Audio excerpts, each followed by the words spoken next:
आरक्षण सुधार आंदोलन को लेकर उत्तर प्रदेश की सियासत में हलचल तेज हो गई है। छात्रों की मांगों और आंदोलन को लेकर प्रदेश के उप मुख्यमंत्री ब्रजेश पाठक का बड़ा बयान सामने आया है। उन्होंने छात्रों को भरोसा दिलाया है कि उनकी मांगों को गंभीरता से लिया जाएगा और जल्द ही केंद्र सरकार के स्तर पर भी इस मुद्दे को उठाया जाएगा। ब्रजेश पाठक ने कहा कि अगले 2 दिनों के भीतर छात्रों की मांगों को केंद्रीय नेतृत्व के सामने रखा जाएगा। इतना ही नहीं, उन्होंने छात्रों की केंद्रीय मंत्री से मुलाकात कराने की बात भी कही है। डिप्टी सीएम के इस आश्वासन के बाद अब छात्रों की नजर सरकार की अगली कार्यवाही पर है। दरअसल आरक्षण व्यवस्था में सुधार और उससे जुड़ी विभिन्न मांगों को लेकर छात्र लगातार आंदोलन कर रहे हैं। छात्रों का कहना है कि आरक्षण से जुड़े नियमों और व्यवस्था में ऐसी सुधार प्रक्रिया होनी चाहिए जिससे पात्र अभ्यर्थियों को उनके अधिकार मिल सके और भर्ती एवं प्रवेश प्रक्रियाओं में पारदर्शिता बनी रहे।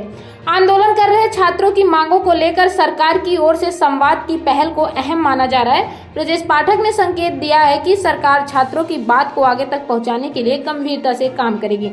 उन्होंने ये भी स्पष्ट किया कि छात्रों की मांगों को केंद्रीय नेतृत्व के सामने रखा जाएगा ताकि इस मुद्दे पर उचित स्तर पर चर्चा हो सके। अब इस सबसे बड़ा सवाल यही है कि केंद्रीय नेतृत्व के सामने छात्रों की मांगे रखने के बाद क्या कोई ठोस निर्णय सामने आता है। छात्रों को उम्मीद है कि उनकी मांगों पर सिर्फ आश्वासन नहीं बल्कि जल्द समाधान की दिशा में भी कदम उठाया जाएगा। फिलहाल ब्रजेश पाठक के बयान के बाद आंदोलन को लेकर सरकार और छात्रों के बीच संवाद की उम्मीद बढ़ी है। अगले 2 दिन इस पूरे मामले के लिए अहम माना जा रहा है। अब देखना होगा कि केंद्रीय नेतृत्व के साथ होने वाली बातचीत के बाद आरक्षण सुधार आंदोलन को लेकर क्या तस्वीर सामने आती है। जो हमारे साथी हैं इनको आप पहचानते हैं, नहीं पहचानते हैं?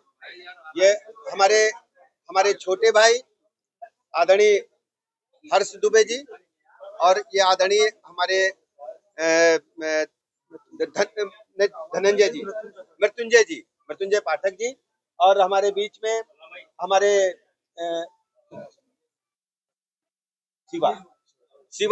शिवा शर्मा जी, सभी हमारे मित्र हैं, सभी हमारे छोटे भाई हैं।